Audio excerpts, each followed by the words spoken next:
Hello students. तो देखिए, last lecture में हमने अपने चैप्टर थर्मोडायनेमिक्स में बात की थी अबाउट डिफरेंट टाइप की जो प्रोसेस होती है आपके पास, आइसोकोरिक, आइसोबारिक, आइसोथर्मल, एडियाबेटिक और फ्री एक्सपेंशन। सभी के लिए हमने delta S system, delta S surrounding और डेल्टा एस टोटल कैसे हम कैलकुलेट करते हैं ये हमने देख लिया था। ठीक है, आई होप आप लोगों ने पुराना रिवाइज किया होगा तो आपको भी अच्छे से समझ में आया होगा। आज हम क्या करते हैं, इसको एक बार थोड़ा सा समराइज़ कर लेते हैं जो हमने पढ़ा है। ठीक है, उसके बाद हम आगे की बात करते हैं। देखिए, जो भी आपकी प्रोसेस है एक चार्ट फॉर्म में बना लेते हैं हम, तो आपको याद रखने में थोड़ा सा आसानी रहेगी। प्रोसेस, डेल्टा एस सिस्टम, ठीक है, डेल्टा एस सराउंडिंग। जो डेल्टा एस सराउंडिंग है वो दो टाइप का रहेगा आपके पास, एक तो रिवर्सिबल और एक इरिवर्सिबल प्रोसेस के लिए। ठीक है, इसके अलावा डेल्टा एस टोटल, ये भी आपके पास दो रहेगा, दो टाइप का, एक तो रिवर्सिबल और एक रहेगा आपके पास इरिवर्सिबल। ठीक है, देखिए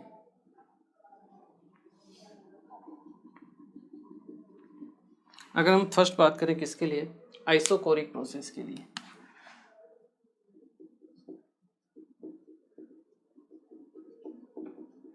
आइसोकोरिक प्रोसेस में वॉल्यूम क्या होता है, सेम होता है, तो वॉल्यूम वाला जो टर्म है वो तो आपका कैंसिल हो जाएगा।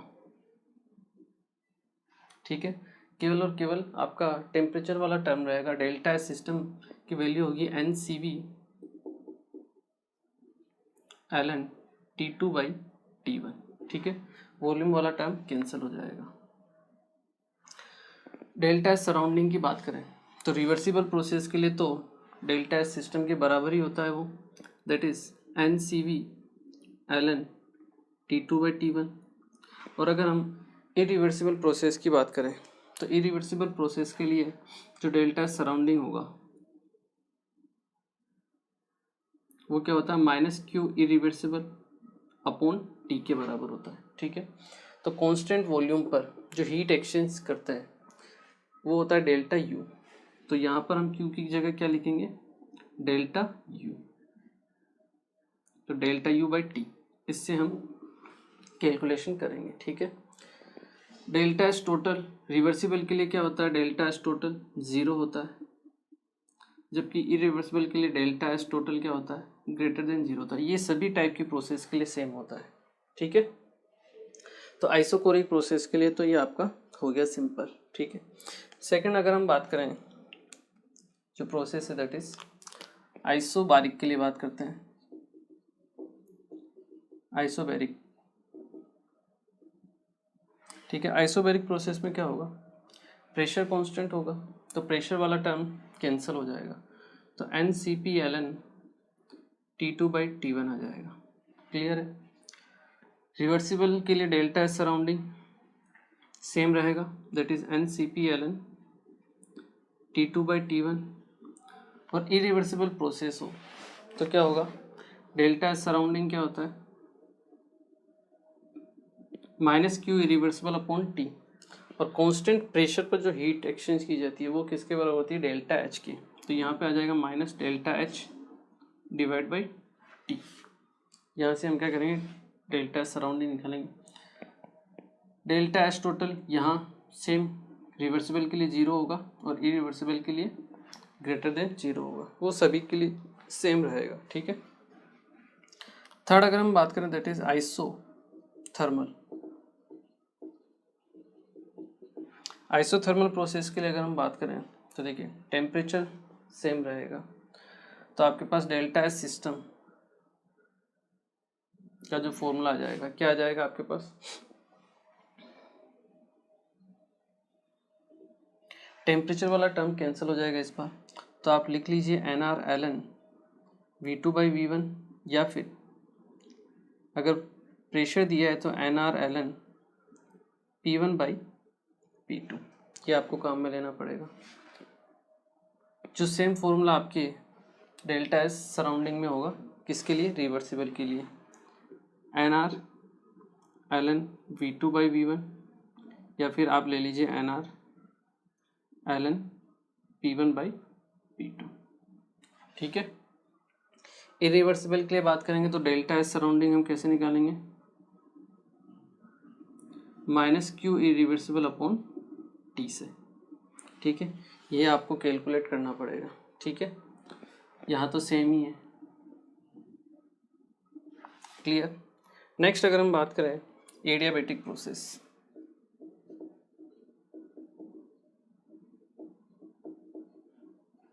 एडियाबैटिक प्रोसेस की अगर हम बात करें तो एडियाबैटिक प्रोसेस जो होगी आपकी दो टाइप की हो जाएगी, एक तो होगी रिवर्सिबल और एक होगी आपकी इरिवर्सिबल। एक तो हो जाएगी आपके पास रिवर्सिबल और एक हो जाएगी आपके पास इरिवर्सिबल। तो जो अगर हम रिवर्सिबल की बात करें तो रिवर्सिबल के लिए delta S system, delta S surrounding और डेल्टा एस टोटल, तीनों की वैल्यू क्या होती है, 0 होती है। ठीक है, इरिवर्सिबल में अगर हम बात करेंगे तो डेल्टा एस सराउंडिंग जो होता है वो क्या होता है, 0 होता है, और delta S system delta S total के बराबर होता है, और इसकी वैल्यू हम पूरे फॉर्मूले से डिराइव करेंगे, दैट इज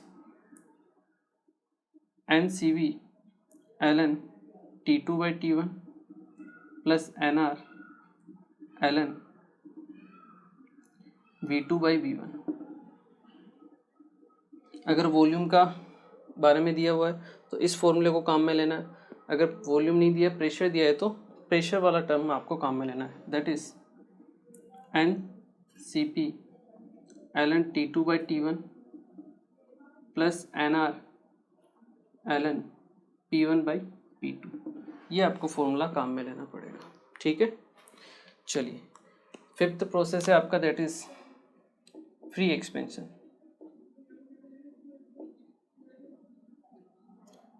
फ्री एक्सपेंशन में क्या होता है, फ्री एक्सपेंशन में अगर हम देखें तो डेल्टा एस सराउंडिंग जो होता है वो क्या होता है, 0 होता है। ठीक है, ये तो हमेशा इरिवर्सिबली प्रोसेस होता है तो इसको डिफ्रेंशिएट करने की ज़रूरत नहीं है नहीं। डेल्टा एस सराउंडिंग क्या होता है, 0 होता है, और delta S system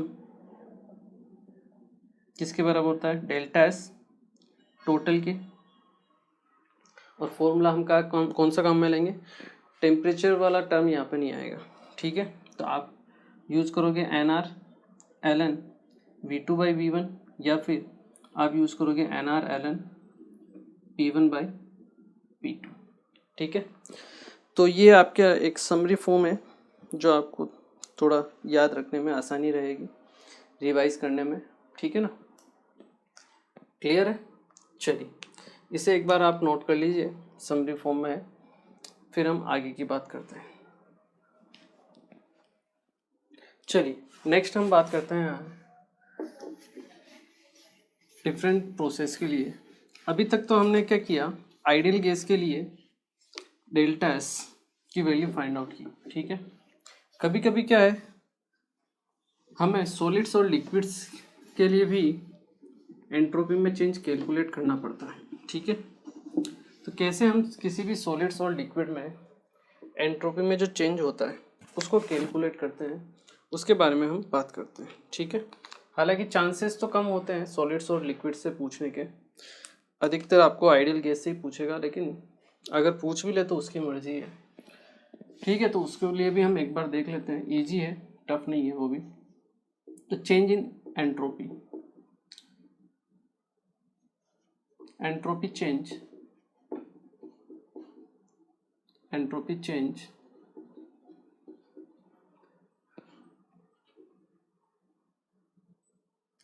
for reversible heating और cooling, entropy change for reversible heating और cooling of solids and liquids, solids and liquids। Solid और लिक्विड के लिए अगर हम एंट्रोपी चेंज कैलकुलेट करें, ठीक है, तो देखिए इसका मीनिंग क्या है, जैसे मान लो आपका कोई एक्स सॉलिड है, वो चेंज हो रहा है एक्स सॉलिड से T1 टेम्परेचर, केल्विन उसका टेम्परेचर है, उससे वो चेंज हो रहा है T2 केल्विन टेम्परेचर में। या तो वो हीट हो रहा है या फिर कूल हो रहा है, टेम्परेचर बढ़ रहा है या कम हो रहा है। ठीक है, तो देखिए अगर यहाँ हम बात करें किसके लिए, एंट्रोपी में चेंज, तो स्मॉल चेंज ds की अगर हम बात करें तो ds की वैल्यू क्या होती है, integration of dq reversible upon t। ठीक है, अब अगर हम बात करें यहाँ पे dq की वैल्यू क्या क्या हो सकती है, देखिए dq की वैल्यू क्वेश्चन के अकॉर्डिंग आपको डिसाइड करनी होती है। ठीक है, dq हमारे पास क्या हो सकता है, अगर ये आपको कांस्टेंट प्रेशर पे पूछा जाए, कांस्टेंट प्रेशर पर, तो dq की वैल्यू होती है आपके पास NCP dt। ठीक है, वहीं अगर चेंज इन हीट एक्सचेंज आपको पूछा जाए एट कांस्टेंट वॉल्यूम, तो ये किसके बराबर होती है, NCV dt के बराबर होता है। ठीक है, मान लो अगर आपको हीट कैपेसिटी दी हुई है, क्या दिया हुआ है, हीट कैपेसिटी दिया हुआ है। ठीक है, तो dq की वैल्यू क्या होगी, C इंटू डी टी। ठीक है, या फिर आपको अगर स्पेसिफिक हीट कैपेसिटी दी हुई है, स्पेसिफिक हीट कैपेसिटी, तो dq की वैल्यू क्या हो जाएगी आपके पास, ms dt। ठीक है, तो क्वेश्चन के अकॉर्डिंग जो सिचुएशन दी हुई है उस सिचुएशन के हिसाब से आपको dq का फॉर्मूला यहाँ पे यूज़ करना पड़ेगा। ठीक है, अगर हम मान लो बात करें एट कांस्टेंट प्रेशर,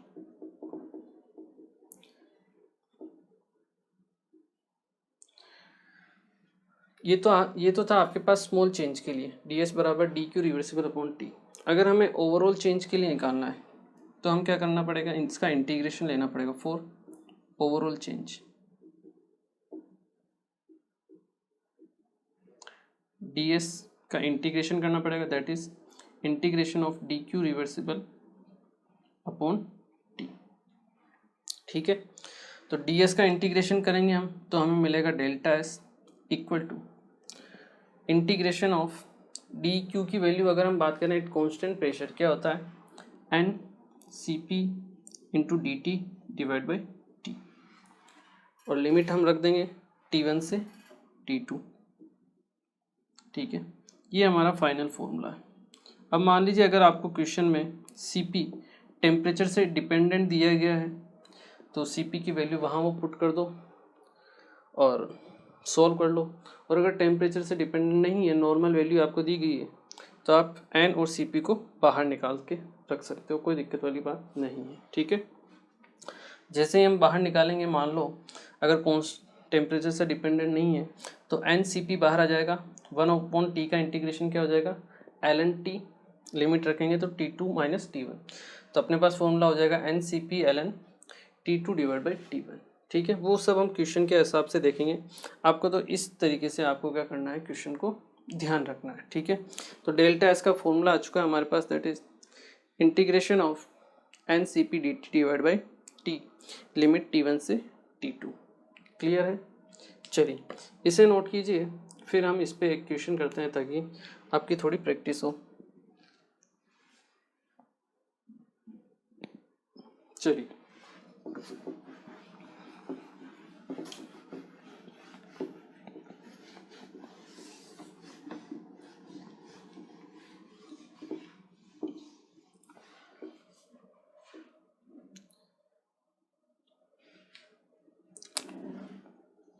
क्वेश्चन देखते हैं, क्वेश्चन दिया हुआ है आपको, what is the change in entropy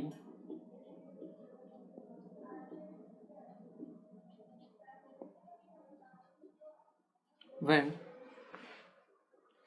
2.5 mole of water 2.5 mole of water heated from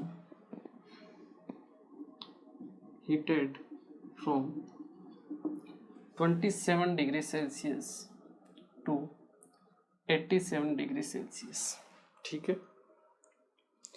assume that the heat capacity is assume that the heat capacity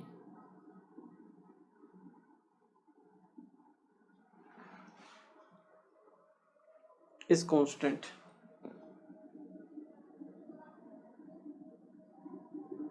ठीक है। हीट कैपेसिटी मतलब C की वैल्यू आपको कांस्टेंट दी हुई है, ठीक है। Cp आपको दिया हुआ है वाटर के लिए, दैट इज 4.2, ठीक है। जूल केल्विन इनवर्स ग्राम इनवर्स, ठीक है। और Ln 1.2 की वैल्यू आपको दी हुई है, दैट इज 0.18, ठीक है। ये दो वैल्यूज आपको दी हुई है। आपके पास ऑप्शन है 16.6 joule per kelvin, B option आपको दिया गया है 9 जूल पर केल्विन, सी आपको दिया है 34.02 जूल पर केल्विन, और फोर्थ ऑप्शन आपको दिया गया है 1.89 जूल पर केल्विन, ठीक है। तो देखिए क्वेश्चन है, क्वेश्चन क्या कह रहा है, what is the change in entropy, मतलब डेल्टा एस आपको निकालना है। पहली बात तो ये, when 2.5 mole of water heated from, आपके पास वाटर है लिक्विड जिसका टेम्परेचर आपको दिया 27 मतलब 300 केल्विन से आपने उसको हीट किया है कहाँ तक, 87 degree Celsius, that is 360 kelvin तक। इसमें 60 और ऐड कर लिया हमने, ठीक है।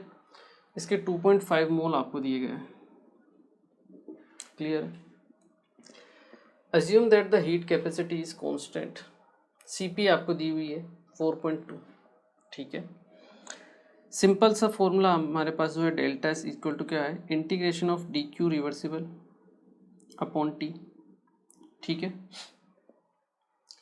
अब देखिए यहाँ अगर हम फॉर्मूला यूज करें, Cp आपको दिया गया है तो डेल्टा एस इक्वल टू क्या है, integration of n Cp dt divide by T, और टेम्परेचर की रेंज है 300 से 360, ठीक है। चलिए वैल्यू पुट करते हैं हम यहाँ पे, इंटीग्रेशन 300 टू 360, n की वैल्यू है 2.5 इंटू Cp कितना दिया हुआ है, देखिए Cp की वैल्यू आपको यहाँ दी गई है, ये चीज़ आपको ध्यान रखनी है। Cp की वैल्यू आपको कितनी दी हुई है, 4.2 जूल पर केल्विन पर ग्राम, जबकि हम Cp की वैल्यू क्या लेते हैं, पर मोल लेते हैं, ठीक है। और यहाँ पे भी आपको क्या दिया हुआ है, मोल दिया हुआ है, तो आपको उस चेंज वैल्यू को किस में कन्वर्ट करना पड़ेगा, मोल में कन्वर्ट करना पड़ेगा। डायरेक्ट आपने ये वैल्यू पुट कर दी तो आपका आंसर गलत होगा, ठीक है। आपको इसको पर ग्राम को किस में कन्वर्ट करना पड़ेगा, पर मोल में कन्वर्ट करना पड़ेगा। सिंपल सा तरीका है, मोल में कन्वर्ट करना है। मोल में हम कैसे कन्वर्ट करते हैं, मास अपॉन मोलर मास, तो यहाँ से हम डिवाइड बाई करेंगे मोलर मास, तो ये मोलर मास ऊपर मल्टीप्लाई हो जाएगा, ठीक है। तो वैल्यू आएगी 4.2 इंटू वाटर का मोलर मास होता है 18 जूल पर केल्विन पर मोल, ठीक है। एक तो ये तरीका है, यहाँ से भी समझ में नहीं आए तो एक और तरीका देखते हैं। यहाँ वैल्यू दी हुई है Cp की 4.2 जूल पर ग्राम के लिए आपको दी गई है, मतलब 1 ग्राम वाटर के लिए जो Cp की वैल्यू दी हुई है वो कितनी दी हुई है, 4.2 जूल, ठीक है। हमें एक मोल के लिए निकालनी है, मतलब 18 ग्राम दैट इज 1 मोल के लिए आपको जो Cp की वैल्यू होगी वो कितनी होगी, 4.2 इंटू 18 जूल। वहाँ से करो या यहाँ से करो, आंसर सेम आएगा, ठीक है। तो Cp की वैल्यू हम कितनी पुट करेंगे, 4.2 इंटू 18, ठीक है, dt बाई टी, क्लियर है। चलिए ये सबको कैलकुलेट, कांस्टेंट है बाहर निकाल लेते हैं हम। देखिए वैल्यू आ जाएगी 2.5 इंटू 4.2 इंटू 80। 1/t का इंटीग्रेशन होगा ln t, लिमिट पुट करेंगे तो ln t2 divide by t1, तो ln 360 डिवाइड बाई 300, यहाँ से ये कैंसिल होगा 1.2 टाइम्स। ln 1.2 की वैल्यू दी है 0.18, ठीक है। तो ये वैल्यू अपने पास कितनी आ गई, 2.5 इंटू 4.2 इंटू 18 इंटू 0.18। बस इसको सोल्व कर लीजिए, आपके पास जो आंसर आएगा। अब देखिए अप्रोक्सीमेशन लगाते हैं हम, सिंपल सा तरीका है। 2.5 इंटू 4 कितना होता है, 10 होता है। 10 इंटू 18 180 होता है। 180 इंटू 0.18 करेंगे हम या उसको 0.2 ले लेते हैं, तो 180 इंटू 0.2 कितना होता है, 36 के आसपास होता है। 36 के आसपास कोई आंसर है, केवल एक ही आंसर है जो 36 के आसपास है। ये पास में नहीं है, ना ये पास में, ना ये पास में, ठीक है। तो आपका आंसर क्या रहेगा, simple, that is 34.02 joule per kelvin, ठीक है। ओके, तो इस टाइप से क्वेश्चंस आपसे पूछे जा सकते हैं। क्लियर, चलिए इसे नोट कीजिए, फिर एक क्वेश्चन और कर लेते हैं हम।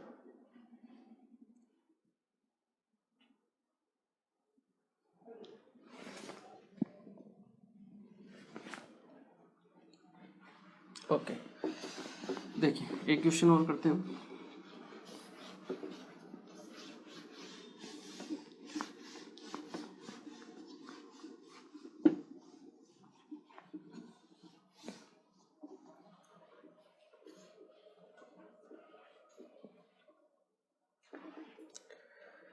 क्वेश्चन देखिए,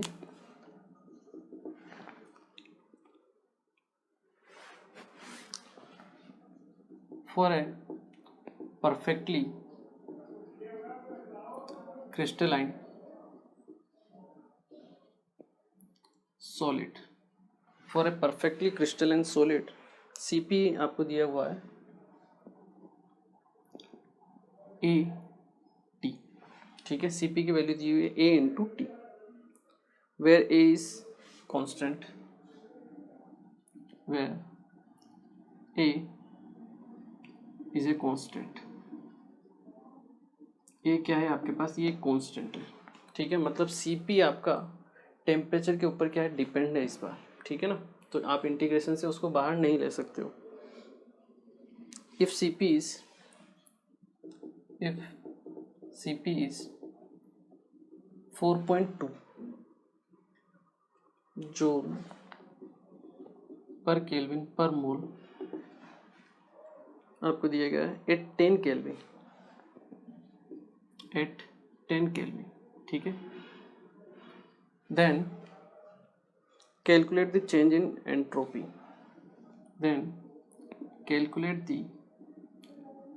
change in entropy when it is heated from 10 Kelvin to 20 Kelvin, ठीक है। चलिए तो ये क्वेश्चन है, आपको दिया गया है, आप चाहो तो वीडियो को पॉज करके ट्राई कर सकते हो, ठीक है। क्वेश्चन देखिए, क्वेश्चन क्या कह रहा है, for a perfectly crystalline solid Cp की वैल्यू आपको दी गई है कितनी, A इंटू टी, और A क्या है, कांस्टेंट है। Where A is a constant, if Cp is 4.2 joule per kelvin per mole at 10 kelvin, then calculate the change in entropy when it is heated from 10 kelvin to 20 kelvin. Simple सी अगर हम बात करें तो delta S equal to क्या होता है, integration N C P D T by T, ठीक है। तो देखिए लिमिट है 10 से 20 केल्विन, उसको हमने हीट किया है। एन की वैल्यू आपको नहीं दी हुई है, तो एन की वैल्यू 1 ले लीजिए आप, ठीक है, फॉर एन इक्वल टू 1 मोल, ठीक है। चलिए Cp की वैल्यू आपको यहाँ से दी हुई A इंटू टी, ठीक है। चलिए अब A की वैल्यू आपको निकालनी पड़ेगी। तो A की वैल्यू निकालने के लिए आपको CP की वैल्यू दी हुई कितनी, 4.2 joule per kelvin eight 10 kelvin, मतलब 10 केल्विन टेम्परेचर पर आपके CP की वैल्यू कितनी है, 4.2। तो वो वैल्यू हम पुट करेंगे यहाँ पर। CP की वैल्यू है आपके पास 4.2, A की वैल्यू हमें निकालनी है, और टेम्परेचर कितना है आपका 10 केल्विन, क्योंकि 10 केल्विन पर ये वैल्यू है। यहाँ से हमारे पास A की वैल्यू आती है दैट इज 0.42, ठीक है।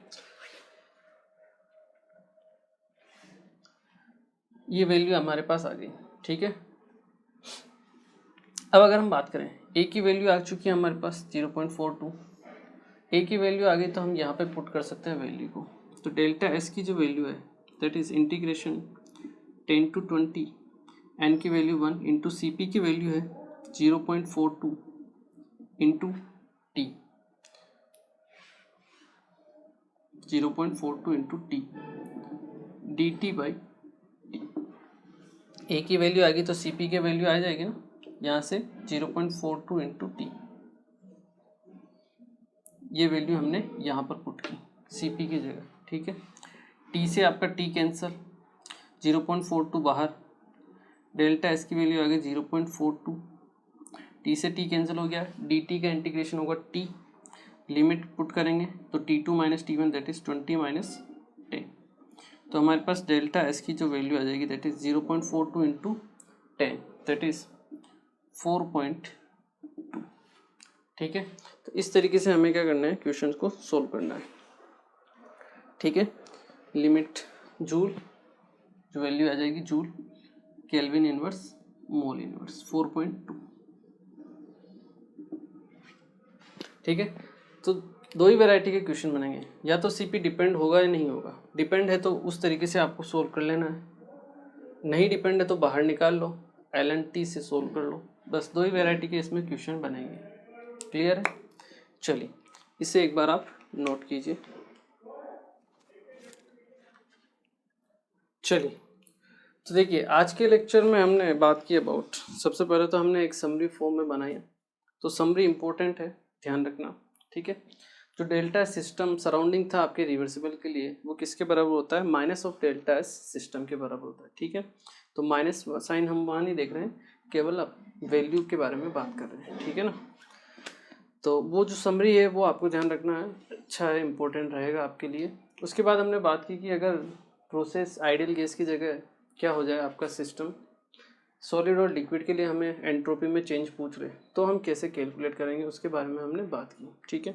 इसके अलावा और भी प्रोसेस है, जैसे फेज ट्रांसफॉर्मेशन होता है, सॉलिड लिक्विड में कन्वर्ट होता है, लिक्विड गैस में कन्वर्ट होता है, या सॉलिड डायरेक्ट गैस में कन्वर्ट होता है। तो उसके लिए हम कैसे डेल्टा एस निकालेंगे, और किसी भी रिएक्शन के लिए हम डेल्टा एस कैसे निकालेंगे, वो हम पढ़ेंगे अपने नेक्स्ट लेक्चर में, ठीक है। तो मिलते हैं फिर next lecture. Thank you very much.